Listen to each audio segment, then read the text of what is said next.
Hey, good morning. Welcome to another recording of Purpose Maker, a midlife wisdom podcast. My guest today is Brian Wagner, and we're going to have an incredible conversation. I'm going to give you a little intro to him, and then I'm going to pepper him with questions.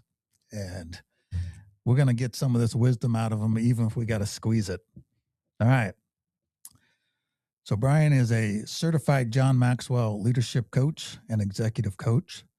He's a seasoned executive and strategic leader with over 40 years of experience driving innovation, value chain optimization, and transformative growth for Fortune 500 companies.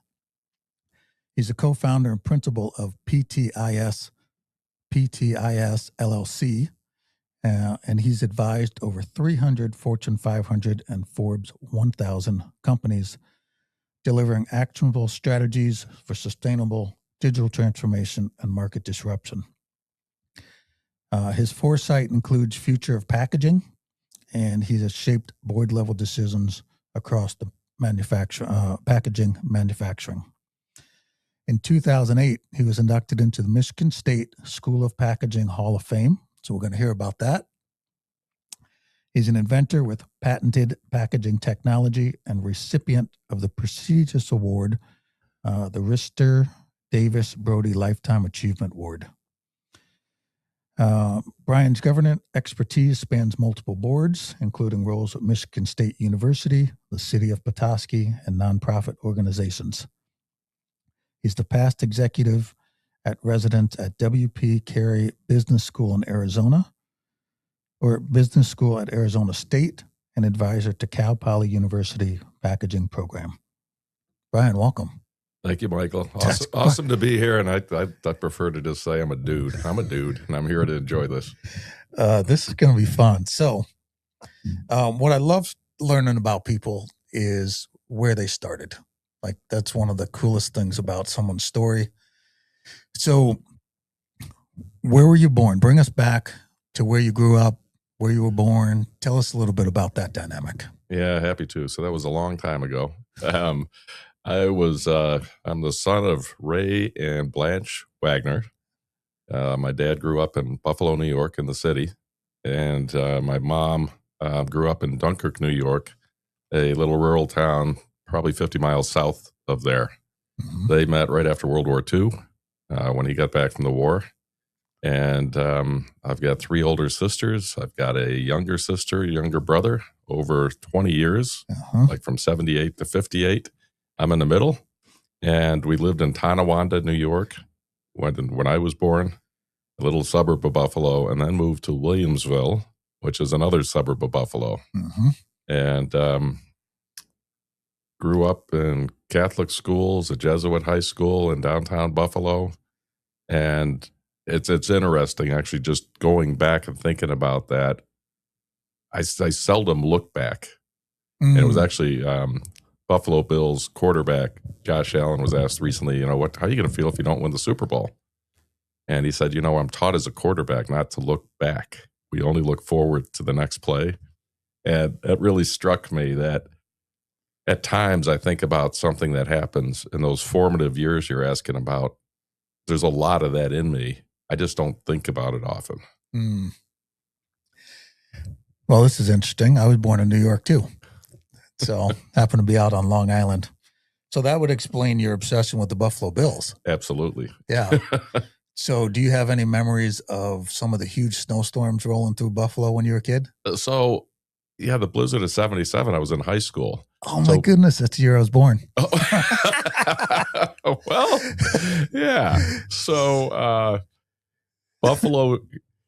So we're in Petoskey, Michigan now. We average well over 100 inches a year. Yes, we Buffalo averages 92 inches a year. Oh, but they get hit by the odd snowfall off of Lake Erie.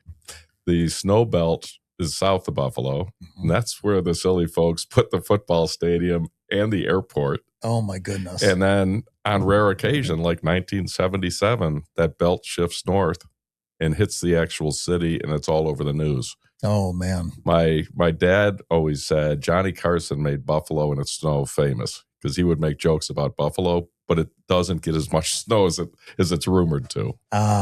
Yeah. Well, I would think Buffalo would get way more than Northern Michigan based on what you hear. Yeah. Yeah. All right. So growing up, 3 older sisters, you didn't get beat on too much. No, Or it did you? was, they tell me it was like a big celebration when I was born to have the first boy. And the older two were already close to being teenage years. Mhm. I mean, there's that much of a spread. And I didn't know until recently, like my oldest sister said that my mom had a broken hip and was out of commission. And my sisters were raising me. I don't remember any of that Oh, wow. at all. And then so the first two are in their mid 70s. The next one is about to turn 70, I believe. She's 69. So she was kind of, the first two were gone as I got to be 10 or 12 years old, you know, and they were off to college. So it was my sister Debbie, 5 years older than me. It was kind of her and me. And then Kim and Kevin, who are, you know, whatever they are now, you know, 58, 60. Yeah. Debbie eventually left. And then it was the three of us. So I was part of all these families and generations. So I didn't get picked on. And then I was the big brother. Yeah. And I was Debbie's brother. And she wished she would have had an older brother. So we were really close as well. Oh, those are good dynamics. Yeah. That kind of happened to my family. I'm 9 years older than my sister. So I was out of the house and off to college when she was, you know, young, high school, middle school kind of age. All right. So you went to Catholic elementary? Yeah. Was this back when the nuns used to smack your hands with the rulers? I'm told yes, but I've never been smacked. Okay. So you were a good little Catholic boy? I wouldn't say that either, but so the interesting thing, I think it was in kind of the transition years. So this would have been, so I finished at St. Gregory the Great grade school in 1975. Mm-hmm. So late 60s, early 70s, there were starting to be fewer and fewer nuns. So a lot more lay teachers. Our principals were, I think when I started, probably a nun, but then it was a man. And I got to 6th grade, and my sister Lynn was my history teacher. Oh, and she was my teacher again in 8th grade. So with that age difference, and she ended up going on to become principals of a couple different schools. One of them, a pretty well-known Mercy High School in Rochester, New York. She was the first lay principal ever there, an all-girls school. Very cool. Yeah. Do you have any great memories growing up? Family trips? We didn't take many trips. So my dad had a little insurance agency, no employees, shared an office with another, like it was a high school friend of his, both fought in World War II. My connection to Michigan and Michigan State is actually that gentleman, his name was Art Mayshaws. He played baseball at Michigan State in the 1940s. Oh, wow. My parents didn't graduate from college, didn't go to college. And so they wanted to make sure all 6 of us had a chance. And as I sorted through a whole lot of factors, I ended up at Michigan State. I barely knew what it was. It was 1979. They had just won the national championship with Magic Johnson. I didn't even watch the game. You weren't into a basketball? I wasn't into it much, no. And actually college basketball wasn't that big a deal until that game. And it was Magic and Bird, and it took off after that. Yo, that's a classic matchup. Yeah. So I got there, and now the whole history of sports and everything is amazing. I had, it was just a great time kind of growing up. You know, it was the age people talk about where you took off in the morning, and my mom and dad would be working. He worked 6 days a week. My mom would work 2 or 3 jobs, sometimes help him. She worked at a bank. We just took off. My buddies and I, our friends, we went out for long bike rides in the country, and would take $5 and pay to ride horses on a farm. And as long as you're back by, before the sun went down, when those street lights went on. Yeah, that was it. And we had a lot of kids in the neighborhood. I played hockey eventually, organized hockey, but I was playing hockey in the street when I was a little kid with much bigger folks and playing football with those guys. And I think it made me kind of tough because I'd get beat up pretty bad just trying to compete with them at the time. That happens when we're a little smaller. Yeah, for sure. Yeah. So those are some of the great memories. Those just are having that bit memories. of freedom. Even though you didn't go to the Michigan State game, was who'd you say it was? Magic playing? Larry Bird. Larry Bird. Was he playing for IU? Indiana State. Indiana State. Yeah. Yeah, because I remember he's from French Lick. Yeah, French Lick, Indiana. That name is so funny, so you can't forget that. Right. All right. So, did you enter school in '79 at Michigan State? I did. Okay. So yeah, August, And then, September. Obviously, I read on there you're in the Packaging Hall of Fame, but when you got to school, you clearly weren't going, I'm going to do packaging. No, I didn't. So how's this develop? Yeah. So oddly enough, looking back, I got a postcard from Rochester Institute of Technology, RIT, in New York State, 70 miles away. When I was in high school, they have a school of packaging. Oh, I threw it in the trash. I had no clue what it was. Uh-huh. And so I got to Michigan State, and we were on terms then. So there were 3 10-week terms. We didn't have semesters. Mm-hmm. And my third term, I was taking accounting and close to flunking it, just not liking it at all, bored to death. And when my grades came, I was home for Christmas. Well, maybe it was the first term. I was home for whatever break, and I opened up my report card, and I think I had a 1 point. Ooh. And a combination of I really wasn't taking my classes that seriously, and not liking that. And then my dad told me that inflation was something like 11-12% at the time. The big companies were squashing little companies like his, the little independents. Mm. That combination, he said, you might want to try to find something else. I was taking business classes to go into business with him, and his business just wasn't big enough. So I went back to school, and I met with a counselor, and it was a student services building. And he said, you might want to take this test. And we didn't have computers, believe it or not. It was I believe it because I started with computers in high school. Yeah. So I know that timeline. It was a handwritten, self-graded test on interests. And the results pointed to 3 things. The top 3 things that I should look at. One was sales, and I don't remember what the order was. Uh-huh. Architecture was another one. And they didn't have architecture at Michigan State. They still don't, do they? No. Yeah. And the third one was packaging, and they had a packaging school. And probably the only reason it was on the test is because they had the school. They had the first ever, started in 1952, the only PhD program. So all of those professors at RIT and elsewhere, all are from Michigan State. Interesting. And I went over, and I was out of state. We couldn't afford much. So I had to see what credits would transfer in, and all of my credits transferred. What a blessing. They were the packaging program is the business stuff I was studying, and I had to pick up physics and chemistry and some engineering and mechanical drawing, but also business law and communications and marketing, and it was all very applied and not so specific. Like if I would have picked accounting or mechanical engineering or something, and I knew I was in the right place. That's a good feeling. Yeah. Yeah, I too struggled with accounting. So I was 3 classes away from my CPA exam when I switched. Oh, boy. Yeah. Same thing. I didn't want to spend my time.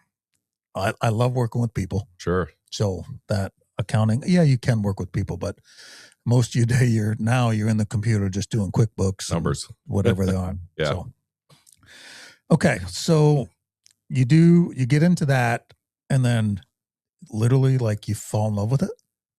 I pretty much fell in love with it. I got involved with, they had a couple of student organizations. I ended up on the boards of those. Little did I know that would lead to city council in Petoskey at some point. But Right. I got involved in student government. I got to know the professors very well. And I think some of that is because I was behind a bit. And they ended up being my friends and mentors through my whole career. I mean, it became that great a program. I was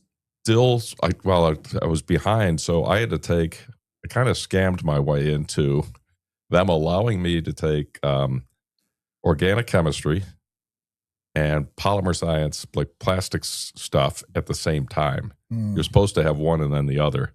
And I wasn't necessarily very good at that either. But I did it. I passed them, and it was all about getting through.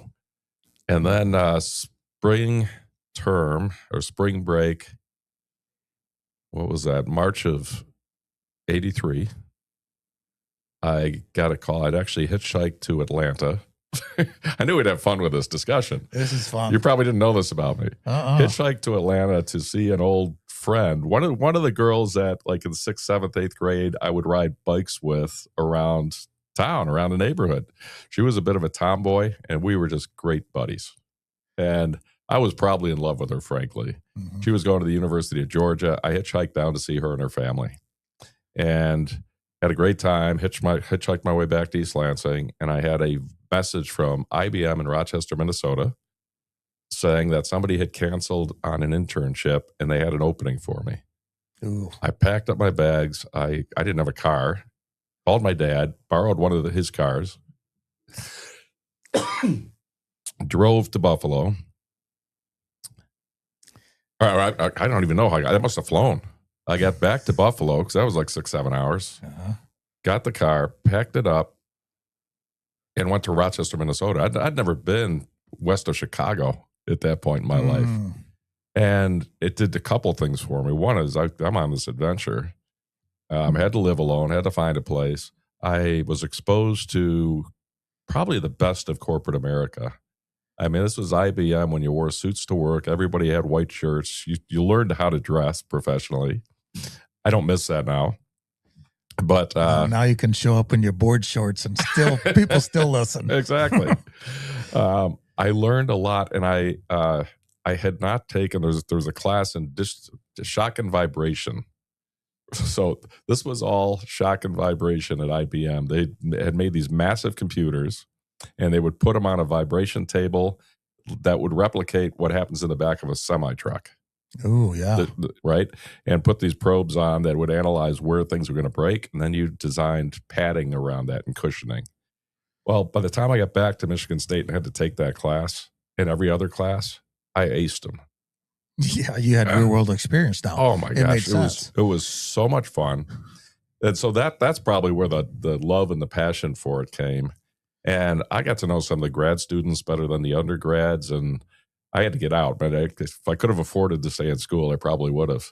But those are still my friends today, and the professors are my friends. And my first job out of school was at General Foods in New Jersey.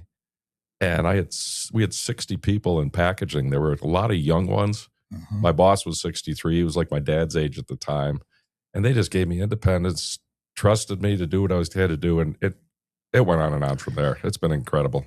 So I want to dig into this deeper, but I would like you to explain to the listeners two things: how big packaging is and what it is. Okay. Because some people don't understand it. Yeah. Right. And isn't Michigan State's building a packaging building? Is that correct? We just modernized the building. Yep. So it hadn't been touched. When they started in 1952, they were in Quonset huts in the middle of campus. Then they got a little building. And in the late 80s, they renovated it. And I was there for the ribbon cutting at the time. But then from the late 80s until 2 years ago, it was that same building. They had a big common area to gather with one plug because people didn't have to charge their phones or plug in computers back then. So they just went through a $10.5 million renovation. Made the building bigger, modernized. Yeah. It's incredible. Yeah. My three partners and I, we were part of donating to expand the graduate wing of the building. Are your partners from Michigan State too? All Michigan State. My original partner, Mike Richmond, was my professor. He has a PhD in food science and human nutrition. The food science buildings across the street, they were growing and they needed professors, and they hired 2 PhDs. My partner, Mike, he had debt and a number of things. He ended up leaving to get some industry experience. The other guy, Bruce Hart, stayed and became the director of the school eventually. Oh, cool. And so this packaging thing, it's over like $1.1 trillion as an industry globally. Wow. People don't think about it. No. We don't buy packaging for the most part. No. You go to buy a bottle of water, you're buying the water, but the bottle plays a really key role, right? Sure. It contains it. It allows you to lift the water to your mouth. It can be resealed. The label contains really important information. It communicates. It's the brand. The shape is the brand sometimes. Yeah, Yeah. very much so. Yeah. It's the package design, the design piece of it, I define as the look and the feel, the form and the function, and the emotional connection to the brand. Mm. And something like, it's been researched, 80 or 90% of our purchase decisions are emotional, that they happen in our subconscious. Ooh. Engineers and men in particular don't like to admit that. You know, we just go to a store, we buy what we went for. Well, next thing you know, you're buying a pack of gum at the checkout or something. There's all of these things that happen. And I love that part of it. How do people shop? Why do they buy what they buy? The whole psychological component. But then there's that whole technical element, the IBM thing I learned, the shipping, the supply chain, the shock and vibration, Yeah, this is very functional packaging now. Yeah, very much. Yeah. And how do you almost anticipate, predict all of what that thing's gonna see? So maybe you allow 2% breakage and damage. Mm. If you have none, that's okay. But maybe that's overkill. You're spending too much money on packaging. Ooh, that's interesting. Right? If you overpack it and have none, you're wasting money on the package, on the box, on the the whole distribution. So you're trying to get this ratio or this balance. Yeah. So what would be wrong with overspending on packaging and making sure nothing breaks? Profit. I mean, it's all about profit. Why would you waste money when you could? So if you're a multi-billion-dollar company and your package spend is $100 million, right? Well, shaving a penny off a package can be really significant. Adds up quick. Yeah. Yeah. So you get out to New Jersey, you're working for the food industry. Yeah. Is that packaging too? Like you're packaging food? Are you trying to figure out that? Yeah. And let me come back to that because there was something really important that happened before then. Tell me. So I got back from my internship, August of 1983. Uh-huh. I was in Minnesota 6 months. I get back from my internship, and I had like 14 total credits left. And I spread that. Remember, we were in terms, and you're supposed to take 12 credits per term. Mm-hmm. Well, I had 14. I spread them out. I Over took 3 8 terms. once, and I took 6 another. And then I graduated in the spring. Oh, nice. But because I couldn't commit to a lease, I moved back into the dormitories, Phillips Hall. And I moved in with a friend of mine who was also a 5th-year senior, who I knew previously. So we were 2 5th-year seniors on the men's floor. The sister floor upstairs, we did things socially together. And I got introduced to a woman named Dawn Daly from Petoskey, Michigan. This is where the story really starts. That's where the story really starts. I would think we met in September. By October, we knew we were getting married someday. Oh, wow. It was that quick. I'd never been to Petoskey. I was here for Thanksgiving that year. Uh-huh. She had a year to go in school. So I went to New Jersey without her. And I think it was that June I proposed. The following June, she graduated and we got married. And so that was 42 years ago. So she was with me in New Jersey and then Florida, Buffalo, Chicago, Kalamazoo, Scottsdale, and back to her hometown. So there's more to that story. You're lucky she loves you. Oh my gosh. Yeah. I know. There's plenty of times that I don't know why she put up with me, but we did it, and we did it together, and we got 3 beautiful kids and a couple grandkids. So anyway, so the interesting thing was I was I didn't have a job offer when I graduated, and it was kind of lean times, but I had 3 different IBM locations interested in me. They just weren't moving quick. And I got a call from General Foods, which later became part of Kraft Foods, and brands like Jell-O and Birdseye and Entenmann's Bakery, lots of others. Cool Whip. And I went out to interview, and IBM was known at the time for paying a premium for graduates. There was a guy named George Ray, He was from Battle Creek originally. Mm-hmm. He was driving me from Newark to Cranberry, New Jersey for my interviews and getting to know me. And he said, Brian, I understand IBM is really serious and they pay really well. I know we can't pay that much, but we're going to do our best. And he said, I know they're a great company and you learn a lot and they're very professional. He said, I learned a long time ago, one of the really cool things about packaging at a company like General Foods, they had Post cereal and all these, is that you and your family are able to see the results of your work on the store shelf in TV ads. And there's something really fun about that, or something really enjoyable. I've never forgotten it.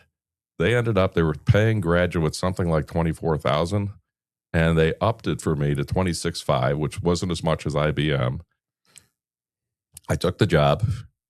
I worked on some of those brands I already mentioned. Iconic brands. Oh, yeah. And right out of school. I mean, it was cool. And they had a great training program. I had some great folks older than me who kind of taught me the ropes, and they gave me a lot of autonomy as well. So that was fun. And one of my great friends at the time, who was hired at the same time, I don't know what we were doing, after playing softball or something after work. And he said, his name was Tim Green. He was also from the Battle Creek area. Tim said, it's cool. I said, I don't know if you got it, but got called into the manager's office today and they increased my pay from $24,000 to $26,500. Oh, you're like, that's cool. Yeah. That is a good one. Yeah. All right, so that's Jersey. And then where'd you drag your wife after that? Yeah, well, so she came out, took her, there's a story there too, but she searching for a job in New Jersey. And neither of us had ever spent any time in the Northeast. So it was a great learning experience. I was on Long Island a lot, working with the Ensign brothers in the bakery in Bayshore, Long Island. Oh, man. That's one of my favorite dishes. Oh, yeah. I had trunks full. Yeah. They taught me keep it trunk full, and when you check into hotels or get a rental car or whatever, give this stuff away. It's better than tip money, So I have a great memory from my grandparents' house. That was always in the snack drawer. Yeah. Every time was coffee cake. Yeah. So back then, I got to send this clip to you sometime. Back then, people would just show up to people's house. Sure. Like, they'd just come visit. Sure. Nowadays, that doesn't happen, right? Yeah. Sometimes you hear a knock on the door and everyone's diving to hide. Like, who's here? Yeah. Back in the day, it was like open door policy. People just swung in and said hi.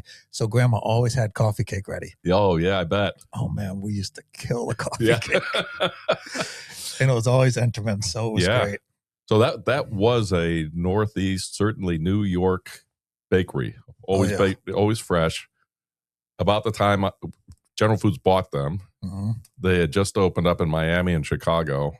And part of my role was to expand them to California. And they were the first national bakery ever. Oh, and nice. They had machines that intentionally made things imperfect, like a baker would. Like, you don't have two strudels that look exactly alike. Right. That was by design by the Ensign brothers. I got to know Charlie and Robert, and oh my gosh, it's a great experience. That's cool. So, excuse me.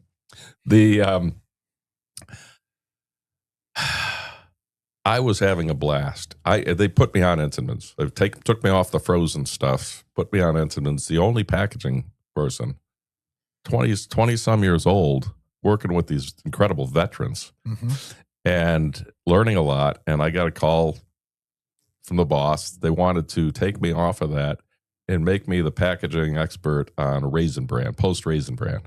That's it. So I had all this responsibility, and I was basically going to lose responsibility. And it was all part of your development. You're going to package something different. And I got a call from, I'd been going to Miami with Entenmann's.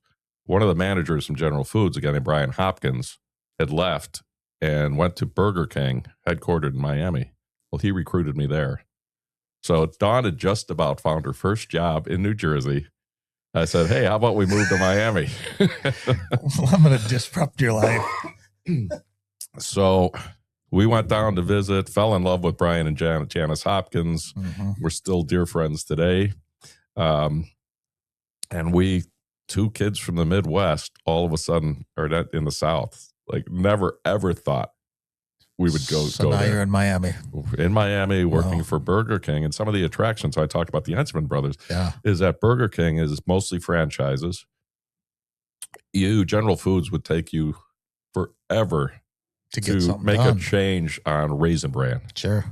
Burger King, you went next door to the company store and tried out a new package concept. And if it looked like it was going to work, you went in 5 stores or 10 stores. Yeah. It was all instant. So that was very attractive to me. Mm-hmm. And the weather. It was a great time. Our daughter Laura was eventually born there in our 3rd year. Yeah. But it was just the 2 of us. There was 2 other young married couples. We eventually all had kids about the same time. And then the Hopkins were great friends. They had 2 sons who were closer to our age than theirs. We were out to dinner 3-4 nights a week in Miami and Key Biscayne and all these great places. So it was a great time in life. That's a cool city. Yeah. And it's down in that tropic zone. So it's a different type of heat. You get sea breezes. Yeah. Like Orlando's very humid and hot.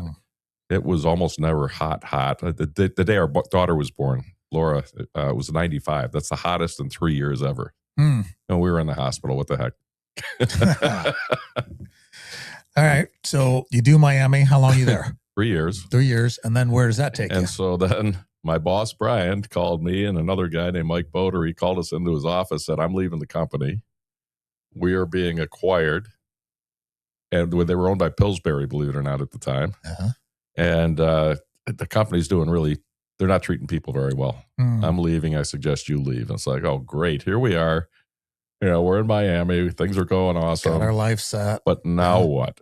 And we thought, more than thought, we talked about it and said, what if we get back near Buffalo or Petoskey? We got a child now. Being back near family would be great. And kind of drew a big semicircle around there. Mm-hmm. Had an interview at Ocean Spray in Massachusetts outside of Boston.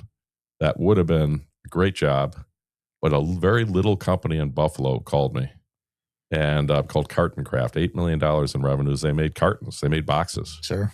And the owner was 31 years old, worked in LBO. He had gone to my high school. So I had all these family connections and wasn't going to be the same money. They could barely afford to give me $10,000 to make the move. Oh my goodness. But it was back in Buffalo. Right, which is where you wanted to be. Yeah. Yeah. So you did it. We did it. Huh. All right. So, and then how big did that company grow? So it grew from 8 to 8.5 million in 1 year. Yeah. I worked a lot. I learned so much. It was about manufacturing and selling and marketing. You guys were making the cartons. Yeah. Yeah. And I did all of those things. My title was assistant to the president. I was the only one with really certainly a packaging degree, but that background. And oh my gosh, I did scheduling. I did a bit of everything. Sure. They had I think I had to fire the vice president of operations, who was much older than me, have him escorted out of the building. Oh, geez. And I took his job. I was the youngest guy in the building, pretty much. But anyway, so that was it was good. But I worked a lot, learned a lot. I got a call from a headhunter in Buffalo about another job with a company called Multiform Desiccants that later became Multisorb Technologies. And people ask, well, what the heck's a desiccant? And it's those little packets you get in your clothes and in vitamins, and they say filled with silica gel, do not eat. Absorb moisture? Moisture, yes, primarily. Yep. The number one application was in automotive, and Buffalo's a lot like Detroit. There's a lot of automotive there, and they sold these desiccant packs to go into air conditioner systems to keep them extremely dry inside the pipes. So they wouldn't mold up. Yeah. Yeah. And so I got hired partly because they had developed an oxygen absorber for food applications. And if you can keep oxygen away from food, mold can't grow. Sliced ham doesn't turn from pink to gray. There's all sorts of applications. I became their marketing executive to take this literally all over the world. We weren't poor, but I never imagined leaving Buffalo or going to another country other than Canada. You could basically walk in back then. Mm-hmm. And the owner of the company loved the fact that I had a packaging degree. He was a big Notre Dame fan. Good man. I thought you might like that.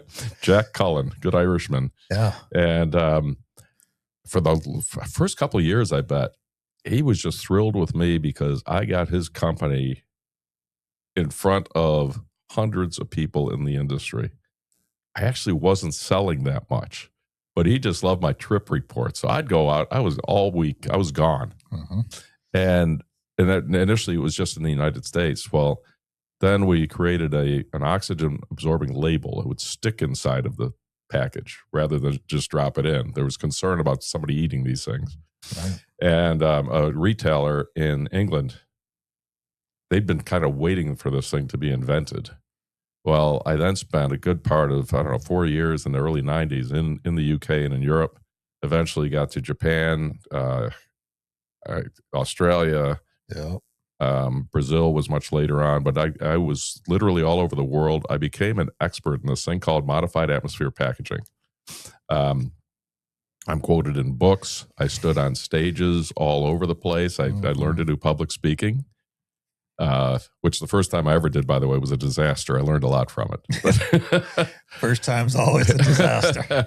Yeah. So I was only at Carton Craft 1 year. I ended up 7 years at Multiform Desiccants. Mm-hmm.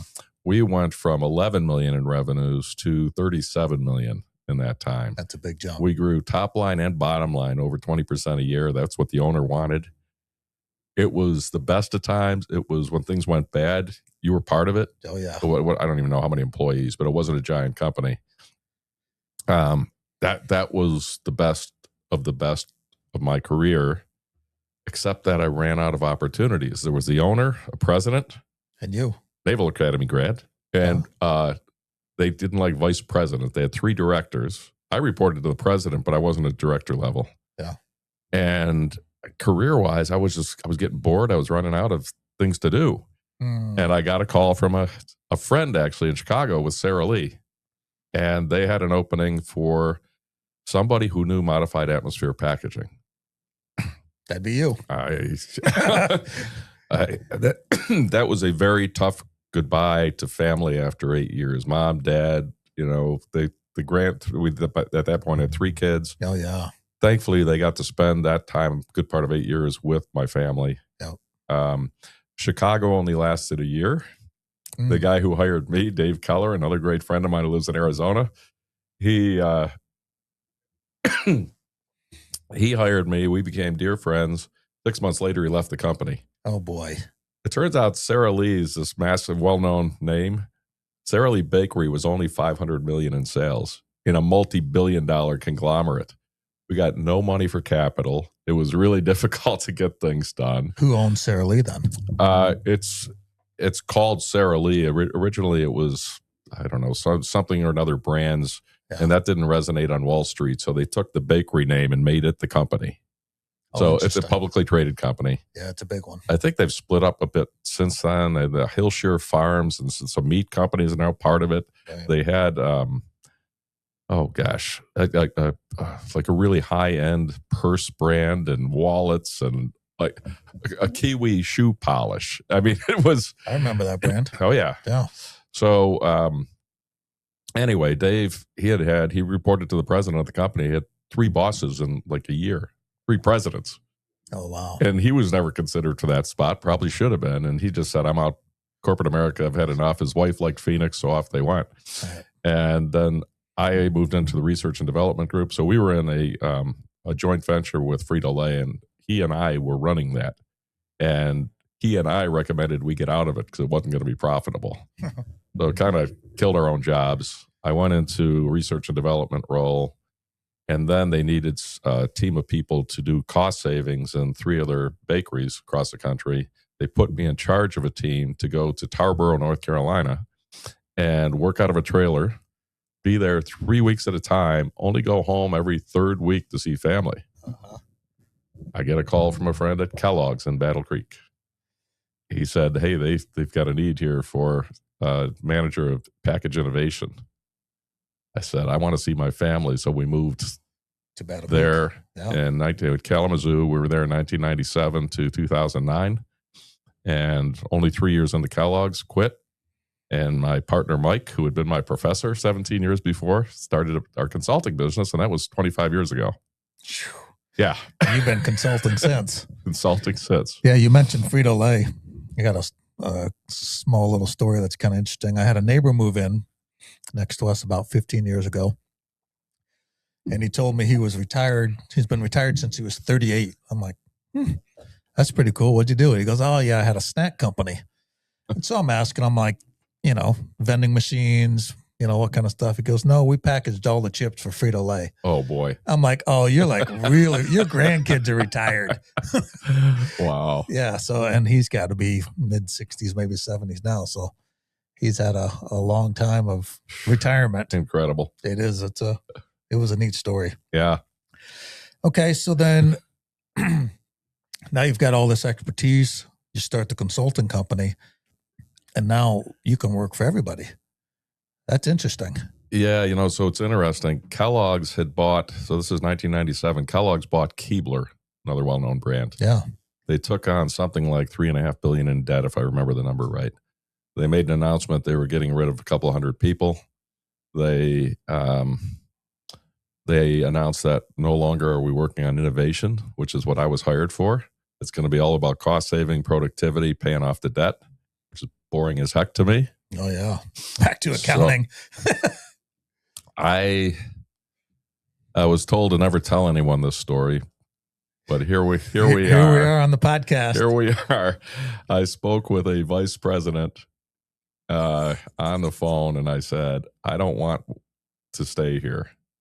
You're going to be giving out severance packages. I would really like to get one of those packages. And they said, well, your boss just announced he's leaving. We were going to give you that job. Ooh. I said, I'm not interested. I'd be heading up a nice group doing cost saving and productivity work. Yeah. I really want out. Yep. He said, well, no promises. We'll do what we can. So November 30th, 25 years ago, 2000, November 30, 2000, they shut down the company, and you had an appointment to go in and meet with who's basically your boss, HR, and a psychologist. Oh, wow. I was going to guess lawyer. You got called into a little room, uh-huh. and they read this statement. Actually, my boss did, who ended up being my partner, Mike. And we knew we were going to go start something at that point. He read this statement, all kinds of legalese. You're not being fired. Your job's being eliminated. You can apply for unemployment, and Kellogg's will allow that. Uh-huh. And, thank you for your service. He walked out, and I'm there with HR and a psychologist. Are you okay, Brian? Yeah, I'm fine, thanks. Well, here's, come in. Here's the instructions. We'll meet with a bunch of you tomorrow morning and go on your way. Well, a bunch of us had agreed to meet nearby just to see who had made it, who hadn't made it. And they're all wondering why Mike and I are so happy. I'm doing great. But we also then, over the next couple months, as we were starting our business, we were exposed to a lot of people who had been there like 25 years. They planned to retire from there, and they were devastated. They were losing their whole livelihood. It gave me a real appreciation for people in that situation. And anytime I've run into anybody since then in 25 years, I've gone out of my way to help them. Sure. So I saw what it can do. Yeah, it can devastate families. Yeah. Yep. Yeah.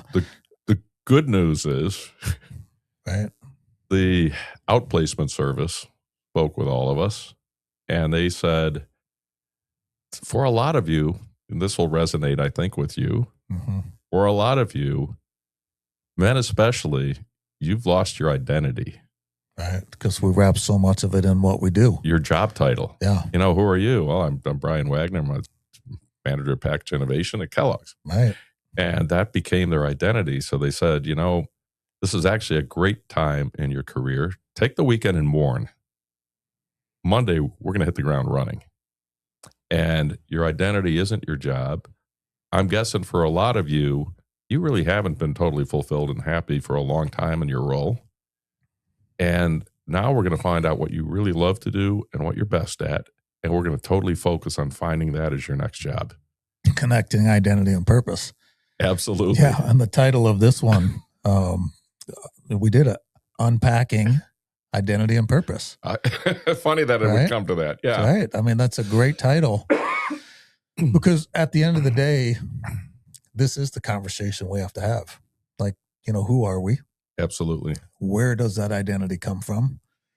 How do we define ourselves? How do we interact with the world? And then ultimately, the identity and the purpose equation. Are we doing something we love? Are we helping people? Are we giving back? I mean, that's kind of, and this, I mean, that's why the life is an acronym on here, because it's the 4 ways of giving back to your labor, influence, finances, and expertise. So tell me a little bit on this identity piece, because obviously you've had a lot of different identities.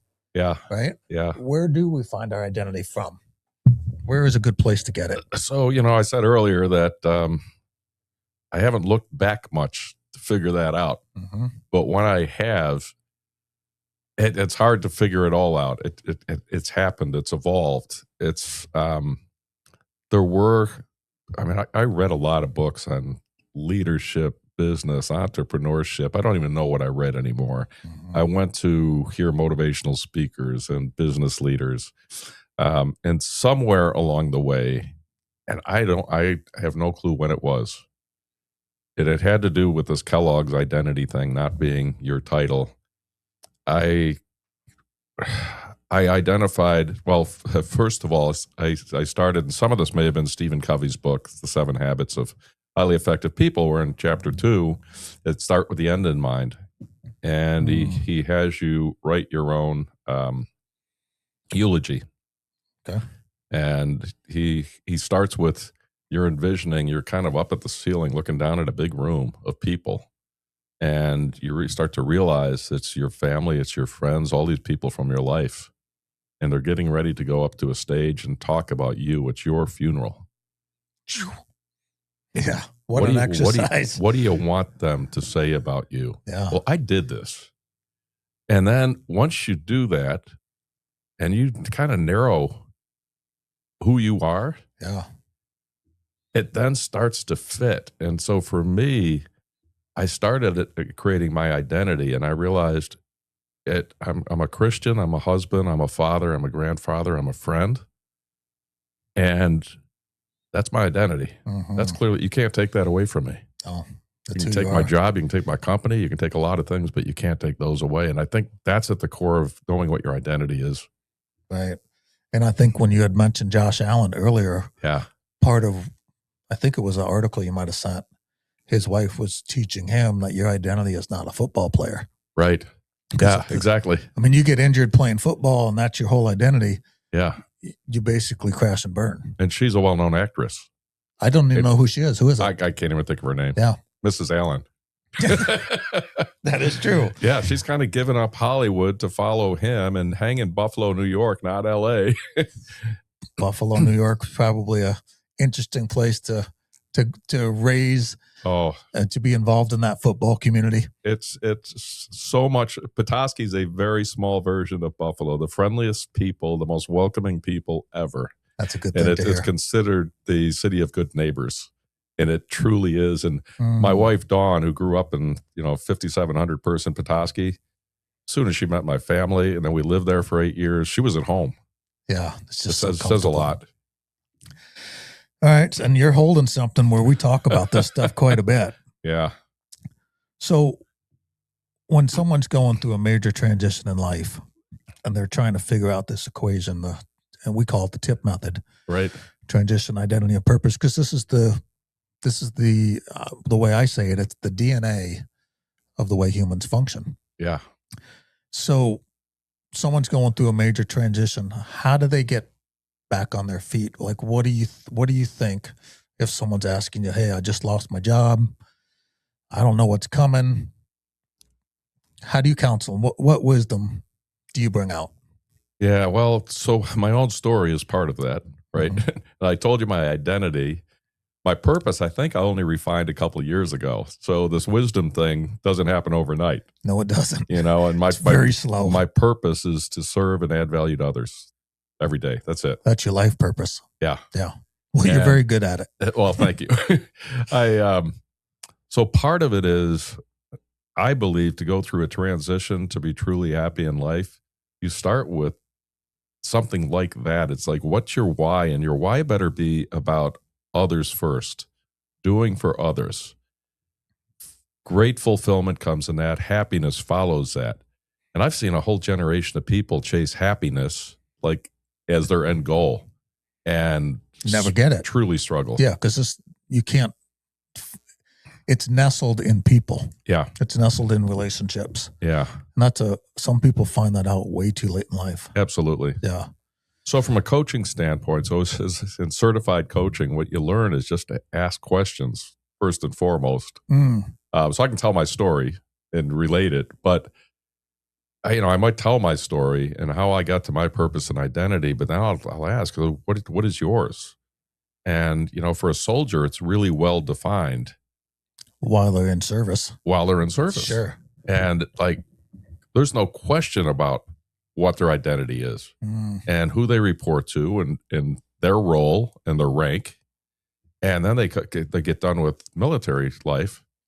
And it doesn't work that way in the real world. Civilian life.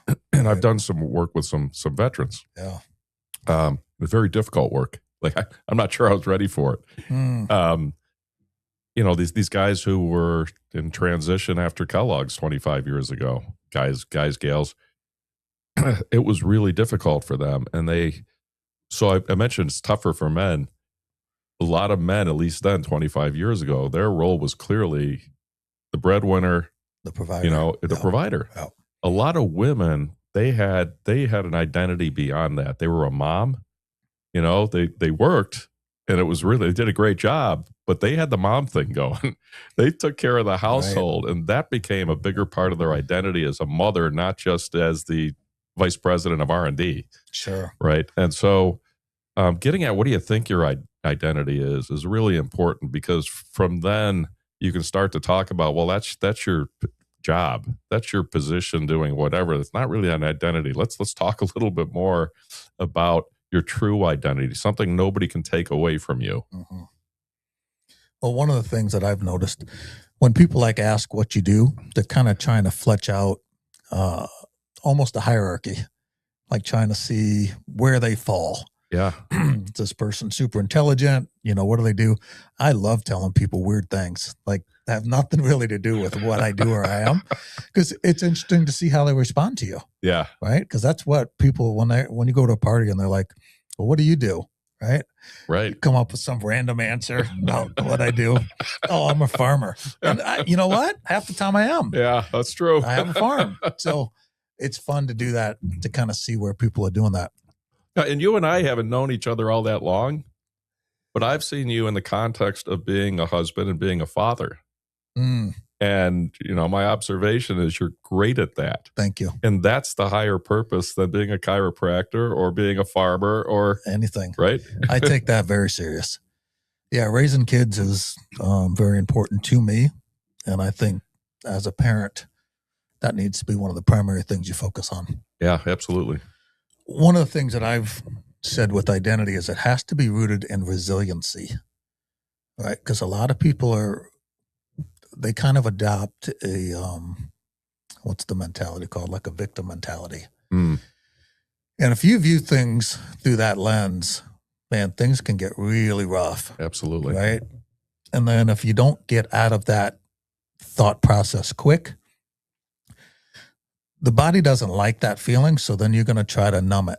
And that's where your substance abuse and your alcohol abuse and all these poor things start to come into play. And then those things just destroy life. Absolutely.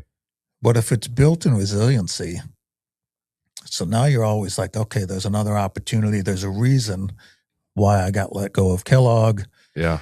There's a reason why I got hurt on the football field. And then it's much easier to bounce back if you've got that mentality. Any thoughts on how you'd build that thought process? How do you become resilient? That's a really good question, because what's going through my mind is some folks in our recovery community, which I had nothing to do with until I moved here 8 years ago, 7, 8 years ago. And then I got real involved with the recovery community, people who had addictions, They'd been incarcerated. And part of what I discovered with them was, with most of the ones I've gotten to know, their foundation was weak. They grew up in really bad situations. So they didn't have anyone to trust.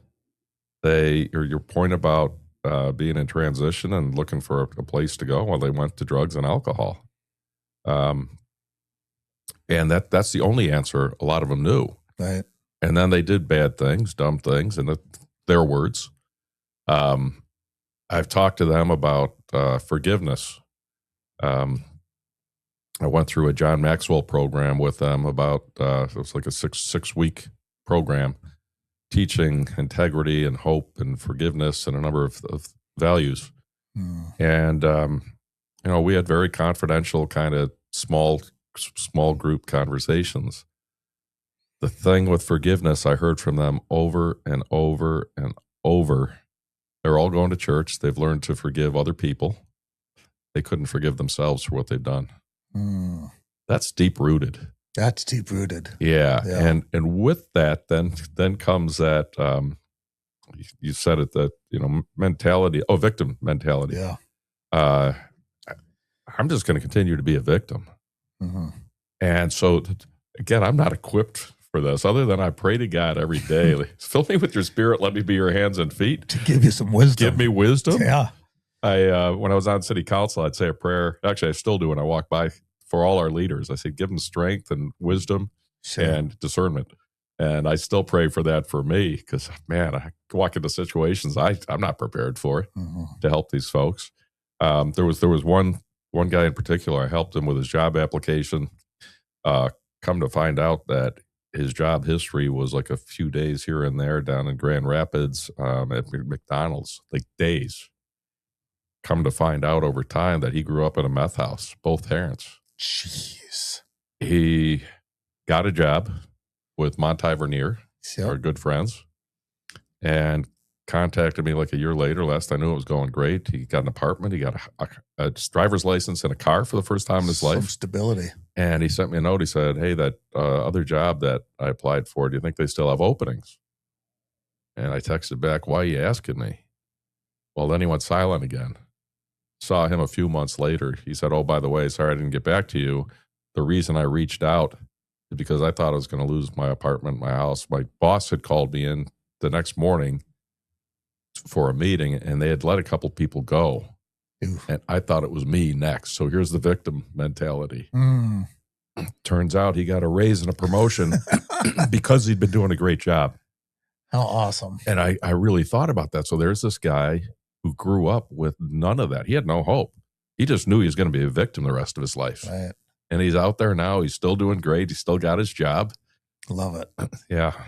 Yeah. So building that. So that makes it even tougher when you're talking about somebody growing up from that age. Yeah. Dealing with the craziness and the chaos of parents that are on meth. I mean, that is the people coming and going at the house, never having food around. Yeah. That's a wild story to be able to overcome that. Terrible. Yeah. You wouldn't wish that on anybody. No. No, and going back to Tonawanda, New York, World War II veteran, parents who just worked their tails off. And by the way, I think when I left Kellogg's and started my business, that I finally found what I was looking for, and I just didn't know it. I wanted to run my own business like my dad. I wanted to work 6 days a week. I wanted to own it. And that's how owning our business has been. Now I have a partner, but the foundation of my parents in a safe, solid household, not perfect, but I always felt safe. That's a good feeling. I would never, ever feel like a victim. I had a lot of older friends, siblings and friends, and a cousin in particular, 6 years older than me. He was he was very philosophical. So he had me read a Norman Vincent Peale book when I was like 12 or 13. Like 12 and 13-year-olds didn't do that. No, that's a heavy book. He gave me a book called Your Erroneous Zones by an author named Wayne Dyer. who ended up going on to write many, many books. I remember that guy. Yeah.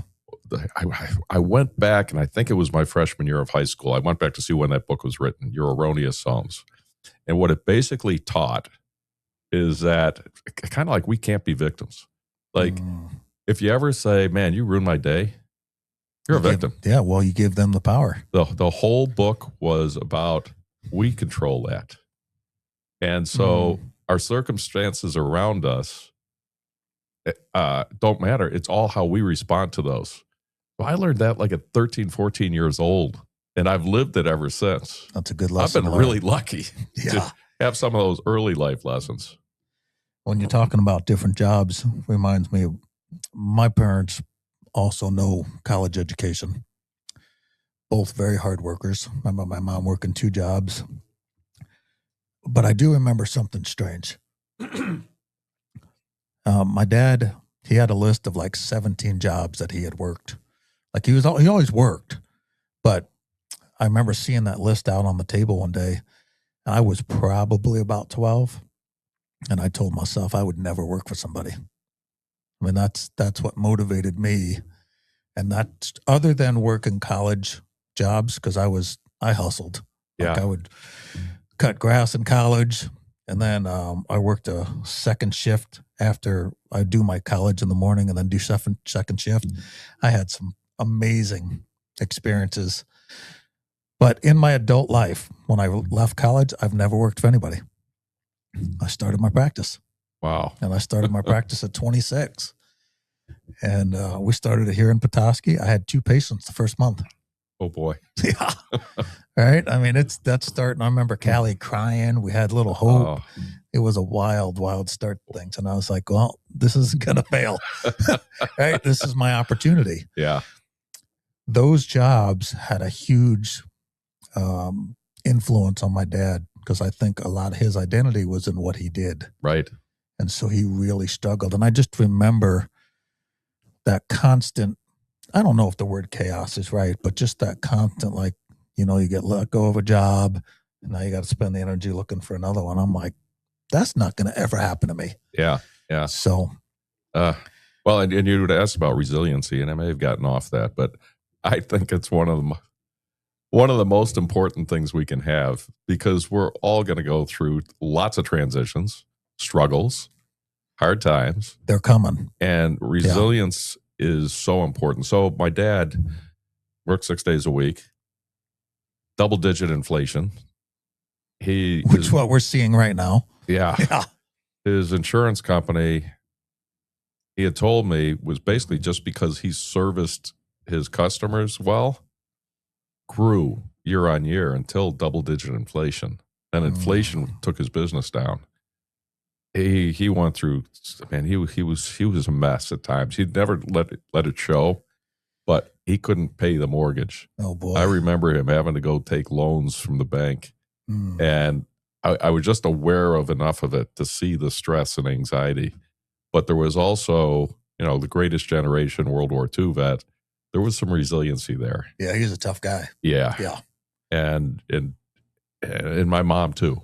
Yep. And she their parents went through Great Depression for sure. And it's my partner and I a few years ago documented our kind of the founder's story in our business. And as we looked back and had somebody write that for us, so we started in essentially December of 2000. 9 months later, the Twin Towers went down.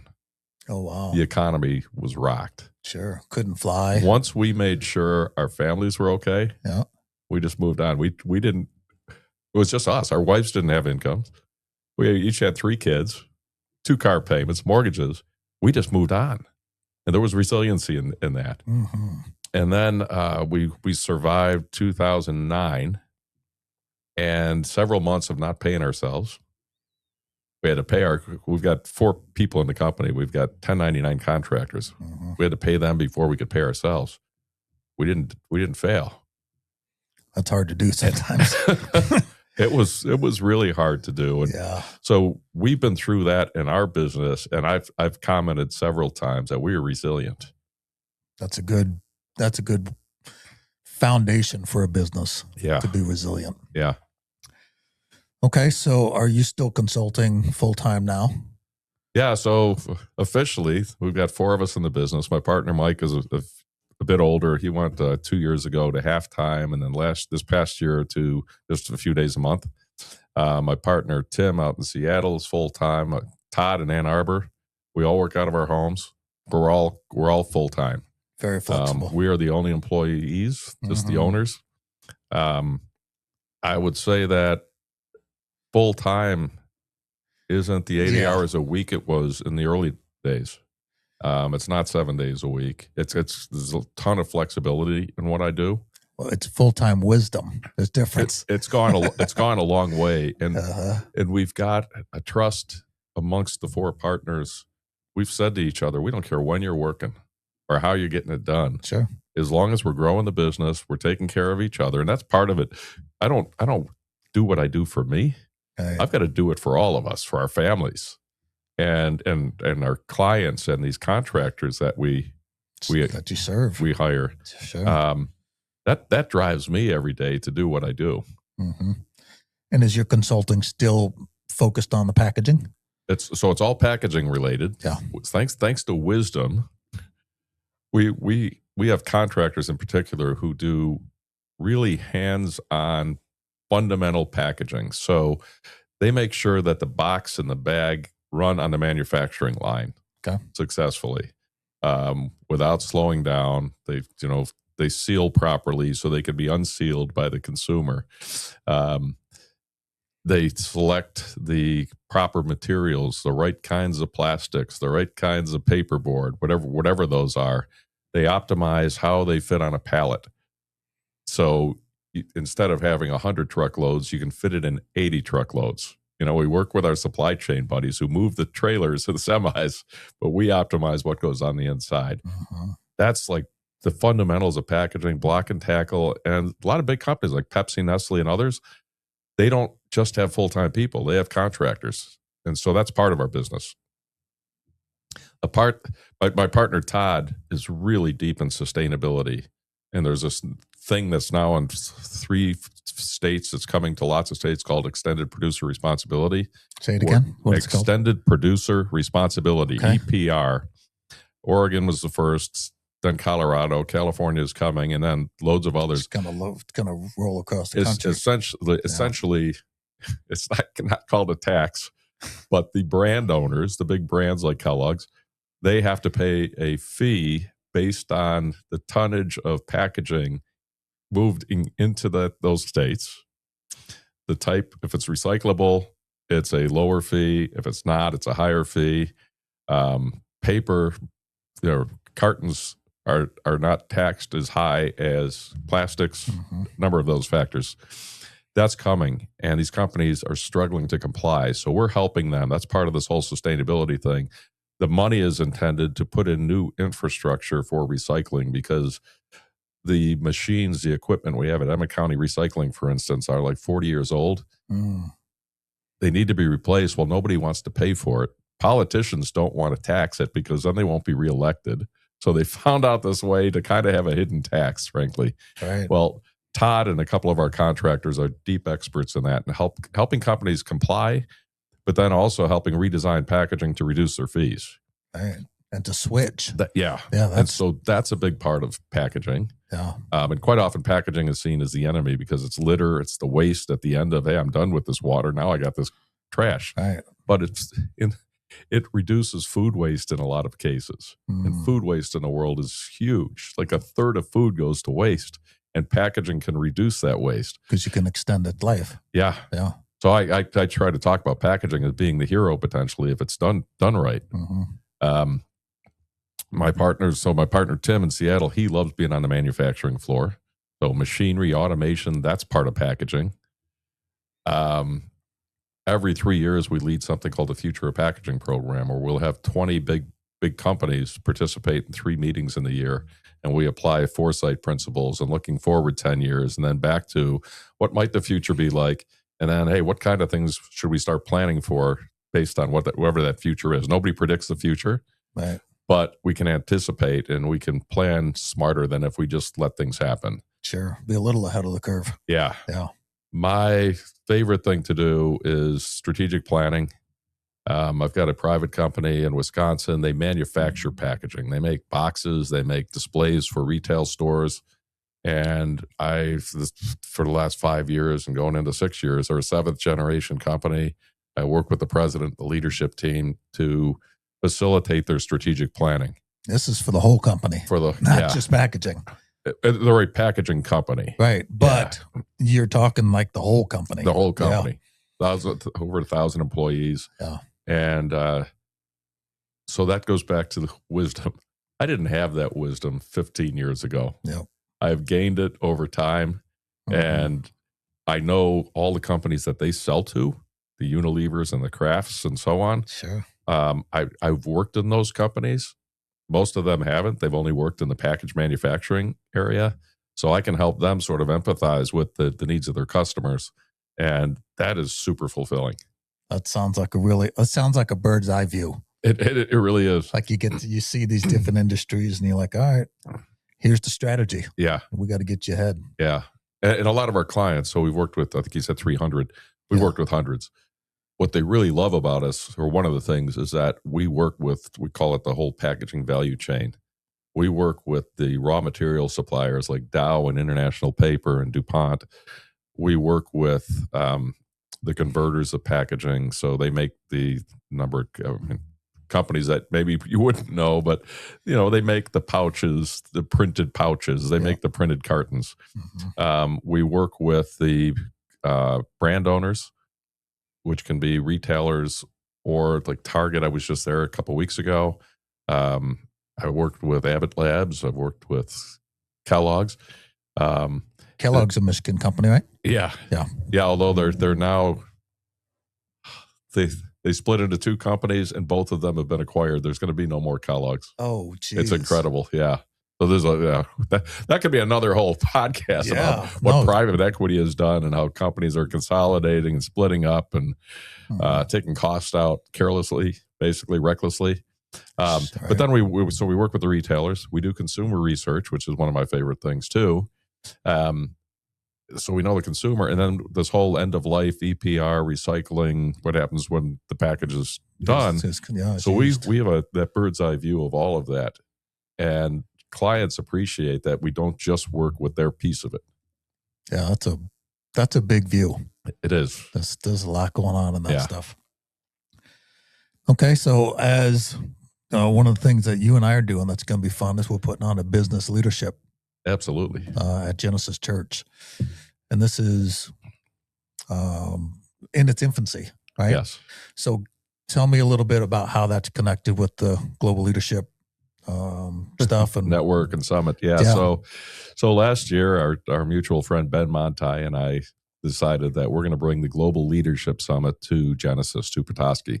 So this is something that's gone on for over 30 years, based out of Willow Creek Church in Illinois. It gets streamed to over 400 locations around the world. And Ben and I have been talking for like 2-3 years now about the lack of leadership development opportunities in Northern Michigan. We're in a town of 5,700 people, rural as heck. I've never lived anywhere so small. And the chamber puts on something every year called Leadership Little Traverse. It's excellent. It's like 14, 15 professionals go through this 9-month program. But other than that, I don't see or hear much going on with leadership development. So to bring this to Petoskey and expand that, Ben and I had both participated when I was in Scottsdale. I don't know where he was at the time, but we said, let's do it. Let's make a 3-year commitment to bring it back every year. So we had 65 people in our first year. That's where you and I met. Yeah, physically met. Ben was telling me about you for about 2 years. And he'd been telling me about you for 2 years, yeah. And then we meet at a leadership conference. And now we talk every day. Almost. So that was the first year. And we expect to get over 100 people this year at that. It's always the first Thursday, Friday of August. So that'll happen again. Well, in the process of that, we found out about something called the Global Leadership Network 365. So I have access to presentations, roughly 20 minutes long each, from the Global Leadership Summit and some other independent ones they have. And there's a number of them now that have been packaged with, so a 20-minute presentation by world-class leaders, presenters, and then a discussion guide. And we got together with the church and said, what if we do a monthly thing starting in January and leading up to August, the August event once a month, and we bring business leaders together. And we'll do it early morning. We'll have coffee. And they asked me who I thought might make sense to work with. And I asked them, well, how about you? And then I said, well, how about this guy, Michael Wegmann? And they said, well, if he'd do that'd be great. And well, thank you. well, you said yes. Well, that was the best part. Well, yeah, because I'm developing a huge interest in leadership, understanding, and then basically leadership training. Okay, because I've seen what bad leadership can do now, and it's startling. Yeah. And the more influence a leader has, and the harder they fall, the more collateral damage there is. So if we could start training people actually how to think about their leadership roles in a bigger, kind of like that bird's eye view. Hey, you have influence over a lot of different things. You got to think different. Yeah. Okay. That current coach thing going on in Michigan is a classic example. Oh, it's an example of two things. The example of sin, but then it's an example of a failure of leadership. Absolutely. Right? Yeah. And he doesn't realize how many people's lives that's really destroying. And so as I'm learning and my wisdom's increasing, I'm finding that there's a real need. Yeah. People really need to learn how much of an impact they can have on other people and how much of a skill it is, right? I think a lot of people just think, oh, you're born into leadership or you're given this. No, it's definitely a learned skill that you can improve on if you're intentional. Yeah. So that's where my interest comes from. 2015, crazy story, but a now dear friend of mine, he was a soccer coach at a Catholic college and was called in. He had been accused of some things that, and basically that give me your computer, the keys to your office. Mm-hmm. It all turned out that he was falsely accused, but they asked him to leave his job. Another transition story. He happened to be coming out to Arizona, where I was living at the time, on a recruiting trip. And I had met him on a mission trip to Jamaica. Long, crazy story. Uh-huh. Myself and my friend Dave, the boss from Sara Lee, got together with him, helped him write a resume. We helped him kind of focus on his identity in this transition. I mean, he was devastated. But just to be falsely accused as a coach, which is devastating, by devastating. the way. Yeah. So we went through this transition with him. Somewhere in that transition, he discovered a guy who has been called the number one leadership guru in the world, John Maxwell. Uh-huh. And he had never heard of him. I'd never heard of him. And his dad was a pastor in Tennessee. And his mom said, you might want to check out John Maxwell. I thought, well, that's funny. I was looking for some inspiration yesterday, and I went into a Catholic store and I bought the John Maxwell Leadership Bible. He exposed me to it. That fall, he needed like $3,500 to go to a John Maxwell leadership event in Orlando. He didn't have the money. Well, it showed up from his parents and other sources, and all of a sudden he had $3,500. It was almost to the penny. He went and started changing his life. I bet it did. And we were helping him with, hey, maybe you could be a full-time speaker or a coach. He was a real introvert kind of guy, but he started practicing and he got better and better and better.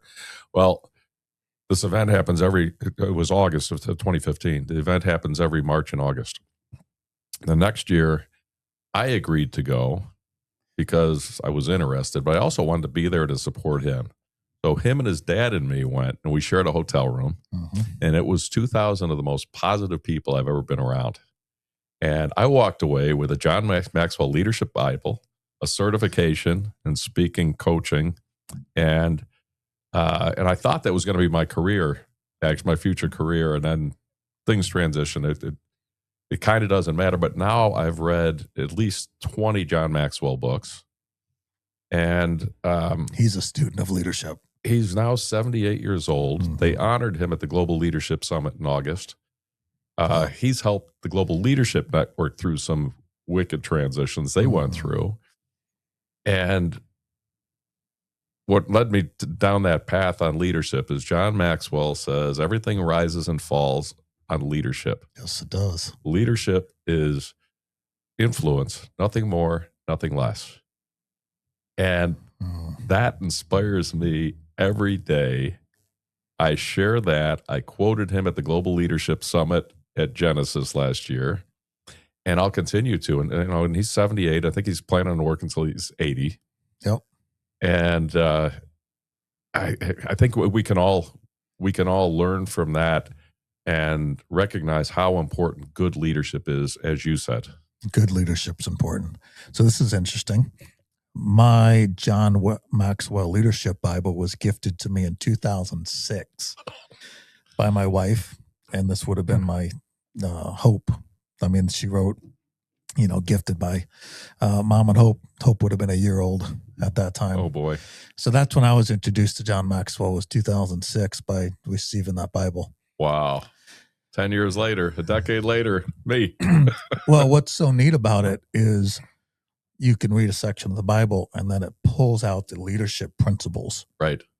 And you don't always come up with what they pull out. Like, you're like, wow, that's interesting. Yeah. How they figured out. And basically, Bible study is leadership study. That's a good point.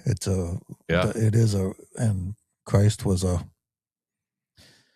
unique leader in the sense that he came in a way we didn't expect and the world didn't expect. Right. And made a huge influence. Yeah. Back to your thing about leadership being influence. In a short 3 years of his life, his adult life. Right. I mean, to change the world just through influence and through servant leadership. Leadership. The greatest example of servant leadership. Yeah, that's where I want to get to. Me too. Being able to teach that. Well, maybe we can do it together. Let's do that. All right. Well, do you have any parting wisdom? Maybe if you're thinking about giving some advice to your kids or something that if they're listening to this podcast, like, Dad, that was really good. Yeah. What's at this Christmas time of the year, I want them and others to appreciate the value of giving. And that goes back to putting others first in all we do. Happiness comes from that. It's greater to give than to receive. It's being a joyful giver is so powerful in our lives, and it's so simple. And I was sharing with a guy at the gym yesterday.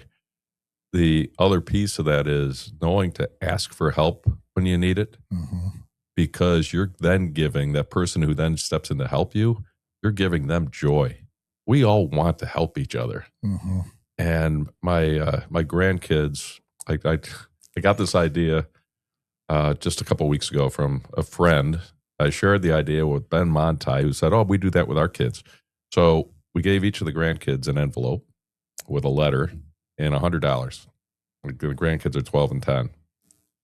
And we had a couple Bible verses, but we gave them instructions to find a charity in Petoskey that is really meaningful to them personally, one or more, to identify it and go with their parents to give the money in person, tell them why their cause was important to them, and come back and be prepared as a family to share our giving stories. So my granddaughter's hopping a flight today to see her dad in Iowa. My grandson has been moving into an apartment. He hasn't done it yet, but he's thinking about it. She couldn't wait to get up in front of the whole family. So we had Christmas 2 nights ago. She stood up. She had the receipt, the donation receipt from the,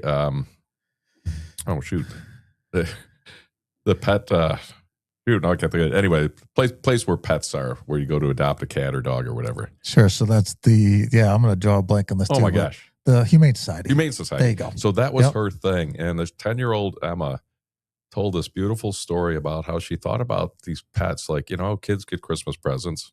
Not everybody, but the pets get forgotten a lot at holiday times. And thankfully, her mom captured the pictures of the whole journey, standing outside the door of the Humane Society, standing at the desk, telling why she's there, getting a tour, falling in love with a little kitty, and then the receipt at the end. Nice. And she just told us that whole story, and the smile on her, like she couldn't wait. I had a story ready to go, but she had to go first. So I think there's something really powerful, and that's just like real in my life right now. And I don't know how we're doing time wise. I guess it doesn't matter. But John Maxwell, I'm listening to a book called Leadership, shifting to being a creative leader, going from a transactional to a transformational leader. He talked about his life. So he was a pastor, decided that he wanted to impact more than just a church. So he became a leadership guru, and he's written like 80 or 100 books. He's impacted people all over the world. When he was public speaking and he started out doing that, he thought the measure of everything was the applause at the end. It was about him. He realized at some point, I got to shift my focus to it being about the audience and them walking away with something. And instead of me being up on the stage, he says at the end of every one of his speeches, come and see me in the lobby. I'd love to shake your hand. My name is John, and I'm your friend. And I think about this discussion, and I don't know who will listen to it, but I hope today none of this is about me or you. This is about maybe somebody took a lesson away, a little bit of a lesson, something that they can take away from my silly life, from some of those lessons. That'll be important. That'll be, that's it. Maxwell wrote the 21 Irrefutable Laws of Leadership. Chapter 21 is leaving a legacy. And the legacy is not something after you die. It's while you're alive, having somebody admire what you're doing and follow you and do the same thing. So, me wanting to serve and add value to others, I hope my kids and grandkids do that. I hope somebody who listens to this walks away and says, man, that's what I want to do too. It's a good life. Yep. Well, I think we're going to wrap it up. That's some really good advice.